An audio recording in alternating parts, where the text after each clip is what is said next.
हमारे भागवत में चौथे पांचवें स्कंद में पृथु महाराज की कथा है। पृथु महाराज जिन्होंने अपनी प्रजा को प्रसन्न करने के लिए, भगवान विष्णु को प्रसन्न करने के लिए, परोपकार और परमेश्वर को प्रसन्न करने के लिए यज्ञ किया। और ऐसा यज्ञ, अद्भुत यज्ञ, उस यज्ञ से धरती माता प्रसन्न हुई, देवता प्रसन्न, सब लोग प्रसन्न हुए। लेकिन आप ऐसा मत समझो आप कोई भी कार्य करोगे तो सब खुश होंगे। कुछ लोगों के तो पेट में दर्द होगा ही। कुछ लोग तो रिजर्व होते, पैदा ही इसलिए होते हैं कि बस कोई अच्छा काम करे तो हम विघ्न डालें, हैं। तो ऐसे लोगों का धोखा मत कीजिएगा, ऐसे पहले से ही होते ही है। तो पृथु महाराज ने सुंदर यज्ञ किया, सुंदर आयोजन, कथा कीर्तन, बहुत कुछ हुआ। 99 अश्वमेघ यज्ञ कर दिए उनके राज्य में। रोज यज्ञ, माने रोज साधु संग, कीर्तन, प्रवचन, कथा, रोज रोज, और सब प्रसन्न होने लगे। और अब 100वां अश्वमेघ यज्ञ चल रहा था, 100 नंबर। और वहां देवराज इंद्र, सबसे बड़े आदमी के पेट में गड़बड़ हुई। बोले यदि ये यज्ञ कंप्लीट हो गया तो मुझे मेरी सीट खाली करने, किस्सा कुर्सी का सीट मुझे खाली करनी होगी। अब बेचारे पृथु को तो पता भी नहीं था कि स्वर्ग कहाँ है। वो स्वर्ग के लिए यज्ञ कर ही नहीं रहे थे। लेकिन कुत्ते जो होते ना, अब शुरुआती आज ओपनिंग ही कुत्ते से हुआ ना, तो कुत्ता मेरे अंदर चला गया। कुत्ते जो होते ना, कुत्ता हड्डी खाता है, हड्डी खाता है। तो जब हड्डी खाता है तो उसके सामने से वनराज केसरी सिंह है, गर्जना करके ध्रुजाने वाला, कुत्ते के सामने सिंह निकलता है तो कुत्ता सोचता है भागो भागो यहाँ से, नहीं तो ये सिंह जो है मेरी हड्डी खा जाएगा। अब ये सिंह तेरी हड्डी के सामने देखेगा भी। सिंह के बारे में बता दूं, वनराज केसरी सिंह किसी का मारा हुआ शिकार भी नहीं खाता। वो अपना शिकार स्वयं खोजता है और स्वयं पकड़ता है और स्वयं जिसको मारता है उसी को खाता है। लेकिन कुत्ते क्या सोचते हैं, ये मेरी हड्डी लेकर भाग जाएगा। तेरी हड्डी कौन देख रहा है। तो ये इंद्र को ऐसा ही हुआ कि भाई ये 100 अश्वमेघ यज्ञ करके कहीं मेरा स्वर्ग ले न ले, मेरा स्वर्ग छीन न ले। और देवराज इंद्र ने पृथु महाराज के यज्ञ में भयंकर विघ्न दिया। अब इंद्र ने अपनी पूरी ताकत लगा दी कि इस यज्ञ को कैसे भी करके रोको, इस यज्ञ को तोड़ो, और सारी ताकत लगाकर उस यज्ञ को रोकना चाहा। और जब उस यज्ञ में विघ्न होने लगे तब पृथु महाराज खड़े हो गए। बोले कौन है जो मेरे यज्ञ में विघ्न दे रहा है। तलवार निकाल ही रहे थे, तब तक ब्राह्मणों ने कहा कि महाराज आप बैठ जाइए, क्योंकि ये कर्म कांड है और इस कर्म में यदि आपको क्रोध आ गया तो ये कर्म अधूरा रह जाएगा। आप चिंता मत करो, हम लोग मंत्र के बल पर जो भी विघ्न दे रहा है उसको इसी अग्नि की आहुति में भस्म कर देंगे। और ब्राह्मणों ने ऐसे मंत्र बने, ब्राह्मणों ने ऐसे मंत्र बोले कि जो विघ्न कर रहा था इंद्र स्वर्ग से, वो स्वर्ग से ब्राह्मणों ने मंत्र से उनको खींचा और बंधा हुआ इंद्र स्वर्ग से नीचे आया और सबके सामने खड़ा है। अब क्या मुंह दिखाता, लेकिन विघ्न देने वाला इंद्र सबके सामने खड़ा है। और ये ब्राह्मण पृथु महाराज के कहने पर उस यज्ञ में इंद्र को मरने ही जा रहा था, तब तक ब्रह्मा जी प्रकट हो गए। ब्रह्मा जी प्रकट हुए और पृथु महाराज को कहा कि पहले इनको शांत करो। ब्राह्मणों को शांत किया।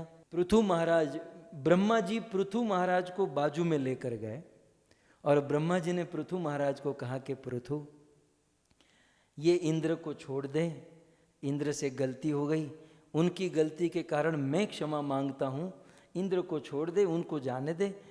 पृथु महाराज ने कहा, अब ध्यान से सुनिएगा, कभी कभी हमारे साथ भी प्रैक्टिकली ये सब घटती है बातें।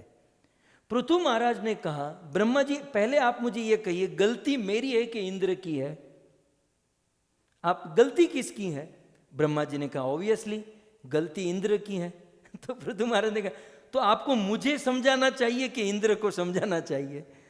ब्रह्मा जी आप इंद्र को समझाइए, मुझे क्या समझा रहे हैं आप? उसने गलती की है, क्यों गलती की, क्यों ये विघ्न डाला, आप उनको बताइए।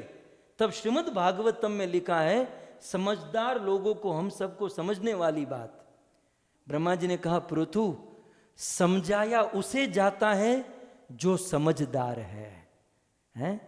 समझाया उसे जाता है जो समझदार है। पृथु, तुम समझदार हो और वो काम वासना में अंधा हो चुका है, वो भोग ऐश्वर्य में, वो मान प्रतिष्ठा में अंधा हो चुका है, उसे कोई नहीं समझा सकता। और तुम समझदार हो, तुम समझो, उसे छोड़ दो।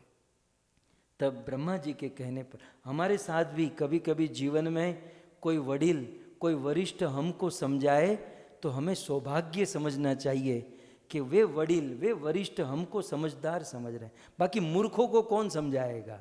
मूर्ख हृदय न चेत, जो गुरु मिले बिरंची समान, है? समझाया भी उसे जाते जो समझदार होता है ना।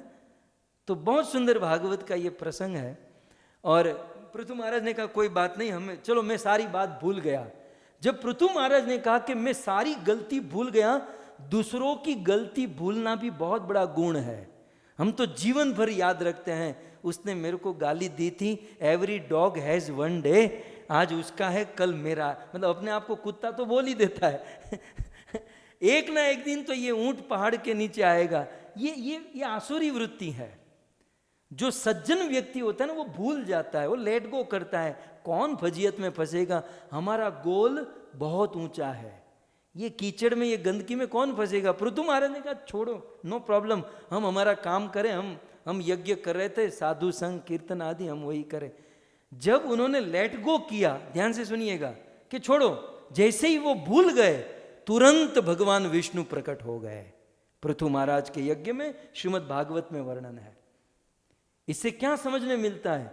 हमारे जीवन में यदि किसी ने गलती की है और वरिष्ठ व्यक्ति हमें कोई समझाता है और हम लेट गो करते हैं, तुरंत भगवान प्रकट होते हैं।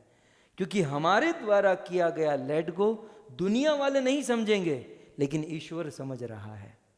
हमारे परिवार में रोज ये घटना घटती है। एक भाई दूसरे भाई को कहते हैं मैं क्यों लेट गो करूं, बहू कहती है मैं क्यों लेट गो करूं, सास कहती है मैं क्यों करूं। करना होगा यदि ईश्वर को प्रसन्न करना है। जैसे ही इन्होंने लेट गो किया, इंद्र को छोड़ा, वो सारी चीज भूल गए, भगवान विष्णु प्रकट हुए। और अब देखिए, भगवान विष्णु ने कहा धन्य हो पृथु, धन्य हो, यज्ञ करने की जरूरत नहीं, यज्ञ का फल विष्णु है, विष्णु तुम्हारे सामने है, तुम्हें जो चाहिए वो मांग लो, जो चाहिए वो मांग लो। तब पृथु महाराज ने कहा प्रभु मुझे क्या चाहिए, मैं कोई स्वर्ग वर्ग का भूखा नहीं हूं, लेकिन अब आप आ ही गए हो और मुझे कह रहे हो कि मांगो मांगो, तो हे प्रभु मैं आपके चरणों में निवेदन करता हूं कि आप मुझे 10,000 कान दीजिए। ये 2 है ना, 2 से काम नहीं बन रहा है प्रभु, प्रभु मुझे 10,000 कान दीजिए। भगवान ने कहा कि 10,000 कान को लेकर क्या करेगा? बोले 2 कान मतलब 10,000 कान, मतलब सेट कितना, पैर कितनी होगी? 5,000 होगी ना, एक आदमी को 2 थे। बोले 5,000 पैर होगी, तो एक पैर से अमृत चर्चा में जूम पर जाऊंगा, 1008 ये कथा सुनूंगा, फिर दूसरे कान की पैर से किसी और की कथा सुनूंगा, तीसरे से किसी और की, चौथे से, मैं एक साथ 5-5 हजार कथा सुनूंगा। एक कथा से काम नहीं हो रहा है प्रभु, एक कथा से तृप्ति नहीं मिल रही है, मुझे 10,000 कान दो और 10,000 कानों से मैं कथा निरंतर सुनता रहूं, मुझे ये आशीर्वाद चाहिए। भगवान ने तथास्तु।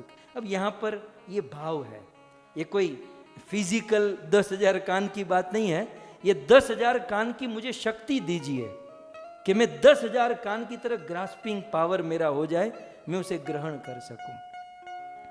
तो इस प्रकार पृथु महाराज ने सत भावना से, सुंदर भावना से, भक्तिमय भावना से यज्ञ किया और उसमें इंद्र जैसे आदमी ने विघ्न दिया, फिर भी वो यज्ञ सफल हो गया। एक और, अब देखिए, यदि हमारा उद्देश्य अच्छा है, दुनिया की कोई ताकत हमें रोक नहीं सकती। नहीं तो इंद्र से बड़ा कौन है? इंद्र जैसा इंद्र विघ्न देने को आया, फिर भी वो यज्ञ सफल हुआ। सफल ही नहीं, भगवान प्रकट हो गए। एक बात, क्योंकि उद्देश्य अच्छा था।